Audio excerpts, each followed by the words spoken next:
क्या कभी सोचा है कि हमारे पैरों के ठीक नीचे हजारों किलोमीटर गहराई में आखिर क्या चल रहा है?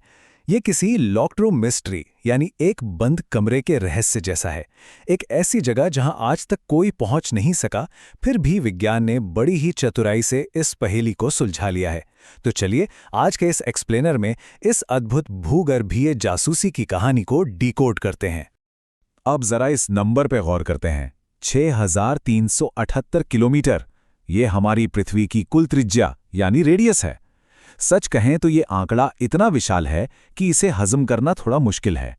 इसका सीधा सा मतलब है कि कोई भी इंसान सीधे पृथ्वी के केंद्र तक जाकर वहां का मुआयना नहीं कर सकता। ये दूरी ही इस पूरी चुनौती की सबसे बड़ी दीवार है। तो जाहिर है यहां एक बहुत बड़ा सवाल खड़ा होता है। अगर इतनी गहराई तक पहुंचना नामुमकिन है तो अंदर के नक्शे आखिर बनते कैसे हैं?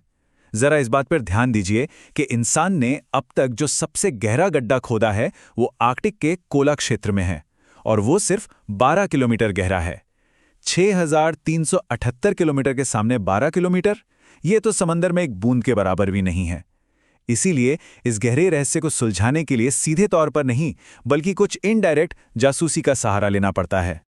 इस जासूसी के सुरागों को हम मोटे तौर पर दो हिस्सों में बांट सकते हैं।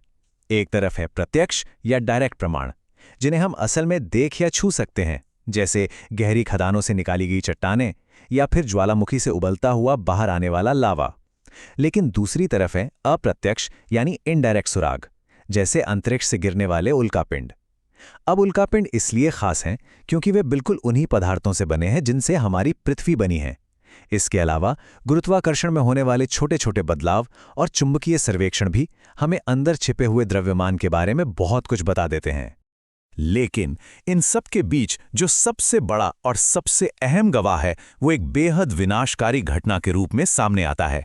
जी हां, जब पृथ्वी की असीमित आंतरिक ऊर्जा अचानक बाहर निकलती है तो इसका परिणाम कितना भयावह हो सकता है, विनाशकारी भूकंप और सुनामी लहरें इसका जीता जागता सबूत हैं। विज्ञान की नज़र से देखें तो यही भूकंपीय गतिविधियां हमारी सबसे प्रमुख गवाह हैं, जो पृथ्वी के अंदरूनी हिस्सों की सबसे सटीक तस्वीर उकेरती हैं। आइए अब थोड़ा गहराई में जाकर इस पूरी प्रक्रिया को डिकोड करते हैं। धरती के अंदर फॉल्ट लाइंस यानी दरारें होती हैं। जब चट्टानें एक दूसरे से रगड़ खाती हैं और उनके बीच का घर्षण टूटता है तो अचानक भारी मात्रा में ऊर्जा रिलीज होती है। अब ध्यान देने वाली बात यह है कि जमीन के काफी नीचे जिस सटीक बिंदु से ये ऊर्जा निकलती है उसे उद्गम केंद्र या हाइपोसेंटर कहा जाता है, और सतह पर ठीक इसके ऊपर मौजूद बिंदु को अधिकेंद्र या एपिसेंटर कहते हैं। बस यहीं से ये ऊर्जा शक्तिशाली तरंगों का रूप लेकर चारों ओर फैलने लगती है। और जब ये ऊर्जा की तरंगें सतह पर टकराती हैं तो तबाही मच जाती है। सतह पर जो भयानक कंपन होता है, जिससे पलक झपकते ही बड़ी बड़ी गाड़ियां पलट जाती हैं और इमारतें गिर जाती हैं, असल में वही वो माध्यम है जिसका इस्तेमाल वैज्ञानिक हमारे ग्रह के अंदर देखने के लिए करते हैं। ये थोड़ा अजीब जरूर लगता है, लेकिन सच यही है कि तबाही मचाने वाली ये तरंगे ही धरती की अंदरूनी परतों का एक्सरे लेकर बाहर आती हैं। और ये चीज़ बहुत ही शानदार ढंग से स्पष्ट करती है कि सीस्मोग्राफ मशीन जिन तरंगों को रिकॉर्ड करती है उनका स्वभाव कैसा होता है। इन्हें मोटे तौर पर दो हिस्सों में बांटा जाता है। पहली है भूगर्भिक तरंगे यानी बॉडी वेव्स, जो सीधे हाइपोसेंटर से पैदा होती हैं और पृथ्वी के अंदरूनी हिस्सों को चीरते हुए गुजरती हैं। और जब यही तरंगें सतह की चट्टानों से टकराती हैं तो एक नई तरह की तरंगें जन्म लेती हैं, धरातलीय तरंगे या सरफेस वेव्स। यही वो सरफेस वेव्स हैं जो सतह पर सबसे ज्यादा कहर बरपाती हैं। अब जरा उन तरंगों पर फोकस करते हैं जो धरती के सीने से होकर आती हैं। बॉडी वेव्स को दो कैटेगरी में रखा जाता है, पी तरंगे और एस तरंगे। पी तरंगे सबसे तेज होती हैं। ये बिल्कुल आवाज की तरंगों की तरह काम करती हैं और किसी भी चीज, ठोस, तरल या गैस के आर पार जा सकती हैं। लेकिन असली खेल एस तरंगों का है। यही वो मास्टर की है जो सबसे बड़ा रहस्य खोलती है। एस तरंगों की एक खासियत है, ये सिर्फ ठोस पदार्थों से ही गुजर सकती हैं। रास्ते में कोई भी तरल या लिक्विड चीज आते ही ये रुक जाती हैं। इस पूरी भूगर्भीय जासूसी में इससे बड़ा सुराग कोई और हो ही नहीं सकता। तो यहां सबसे दिलचस्प बात यह निकल कर आती है कि कभी-कभी किसी चीज का ना मिलना ही सबसे बड़ा सबूत होता है। डेटा का गायब होना अपने आप में एक बहुत बड़ी जानकारी दे रहा था। इन खास इलाकों को शैडो जोन यानी छाया क्षेत्र कहा जाता है, भूकंप के एपिसेंटर से 105 डिग्री और 145 डिग्री के बीच के इलाके में सिस्मोग्राफ को कोई भी एस तरंग नहीं मिलती। उपकरणों का इस तरह खामोश हो जाना वैज्ञानिकों के लिए एक बहुत बड़ा यूरेका मोमेंट था। और यही इस जासूसी कहानी का वो शानदार पल था जब सबसे बड़े रहस्य से पर्दा उठा। एस तरंगें पृथ्वी के 40% से भी बड़े हिस्से में पूरी तरह गायब हो जाती हैं। क्योंकि हम जानते हैं कि एस तरंगें किसी भी तरल पदार्थ यानी लिक्विड से नहीं गुजर सकती, तो उनके इतने बड़े क्षेत्र में गायब होने का सिर्फ एक ही मतलब था। इससे बिना किसी शक के ये साबित हो गया कि पृथ्वी के अंदर एक बहुत बड़ी परत पूरी तरह से लिक्विड फॉर्म में है, जो एक दीवार की तरह इन तरंगों का रास्ता रोक रही है। और इस तरह इन तरंगों के छोड़े गए सुरागों को जोड़कर पृथ्वी के अंदरूनी ढांचे की एक साफ तस्वीर दुनिया के सामने आई। सबसे बाहर एक पतली और कड़क भूपरपटी यानी क्रस्ट है। उसके ठीक नीचे विशालकाय मैंटल है, जो करीब 2900 किलोमीटर की गहराई तक फैला एक ठोस हिस्सा है। फिर नंबर आता है उसी तरल बाह्य क्रोड या आउटर कोर का, जिसने हमारी एस तरंगों को रोका था। और बिल्कुल बीचों बीच बेतहाशा दबाव की वजह से एक पूरी तरह ठोस आंतरिक कोर या इनर कोर मौजूद है। चलिए सबसे बाहरी परत यानी भूपरपटी पर थोड़ी और रोशनी डालते हैं। मजेदार बात यह है कि इसकी मोटाई हर जगह एक जैसी नहीं होती। महासागरों के नीचे अगर आप देखेंगे तो ये किसी पतले से छिलके जैसी है, औसतन सिर्फ 5 किलोमीटर मोटी। लेकिन महाद्वीपों या जमीन वाले हिस्से के नीचे ये काफी मोटी हो जाती है, करीब 30 किलोमीटर तक।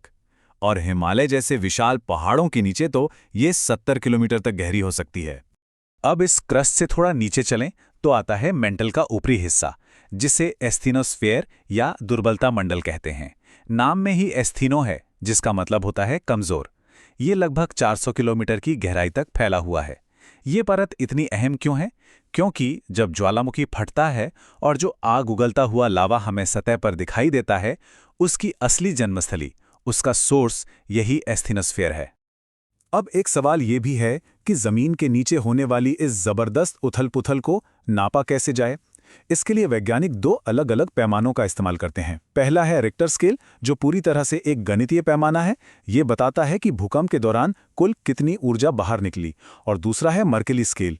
ये स्केल ऊर्जा को नहीं, बल्कि उस भूकंप से होने वाली तबाही को मापता है, यानी इमारतों के गिरने या लोगों पर पड़ने वाले असर को दिखता है। आसान शब्दों में कहें तो एक ऊर्जा बताता है और दूसरा उसका प्रभाव। चलिए अब आगे बढ़ते हैं और देखते हैं कि पृथ्वी की ये भयंकर आंतरिक गर्मी बाहर कैसे आती है।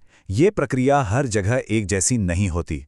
ज्वालामुखी भी कई तरह के होते हैं, जैसे शील्ड ज्वालामुखी, जिनका लावा बहुत पतला होता है और जो धीरे धीरे बहकर एक ढलान बनाते हैं, बिल्कुल हवाई द्वीप की तरह। दूसरी तरफ मिश्रित ज्वालामुखी होते हैं, जो बेहद भयानक गाढ़े लावे और राख के साथ एक जबरदस्त धमाके के रूप में फटते हैं। फिर आते हैं काल्डेरा, जो विनाश की सारी हदें पार कर देते हैं। और अंत में बेसाल्ट प्रवाह क्षेत्र, जो एक साथ हजारों किलोमीटर के इलाके को लावे से ढक सकते हैं। इनमें से काल्डेरा की विनाशकारी ताकत को समझना बहुत दिलचस्प है। आम ज्वालामुखियों की तरह ये कोई ऊंचा पहाड़ या चोटी नहीं बनाते। इसके बजाय जब इनमें विस्फोट होता है तो वो इतना खौफनाक होता है कि विस्फोट के ठीक बाद पूरी की पूरी संरचना अपने ही नीचे मौजूद विशाल मैग्मा चेंबर के खाली हिस्से में धंस जाती है। जरा सोचिए, इससे हमें ये अंदाजा लगता है कि इनका मैग्मा चेंबर सतह के कितना करीब है और उसका आकार कितना विशाल है। और अगर हम बेसाल्ट प्रवाह यानी बाढ़ की तरह बहने वाले लावे की बात करें तो इसका सबसे बेहतरीन उदाहरण खुद भारत का दक्कन ट्रैप है।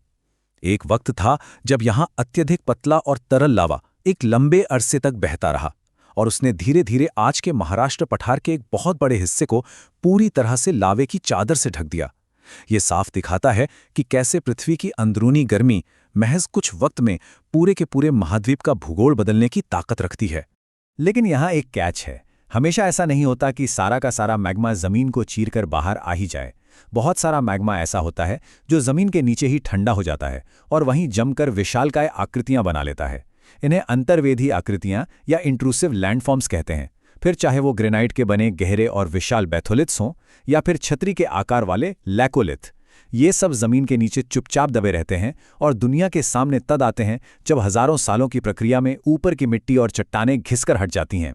तो इस पूरी भूगर्भीय जासूसी की कहानी को खंगालने के बाद एक बहुत ही गहरा और थोड़ा डराने वाला विचार मन में आता है। जिस जमीन पर हम रोज बेखौफ होकर चलते हैं, बड़ी बड़ी इमारतें बनाते हैं, जिसे हम बेहद मजबूत और स्थिर मानते हैं, क्या वो वास्तव में उतनी ही ठोस है, या फिर वो महज एक बहुत ही पतला, बेहद नाजुक सा तैरता हुआ खोल है जिसके ठीक नीचे एक बेहद बेचैन, उबलता हुआ और कभी ना रुकने वाला आग का समंदर हिलोरे मार रहा है? इस बारे में जरा सोचिएगा।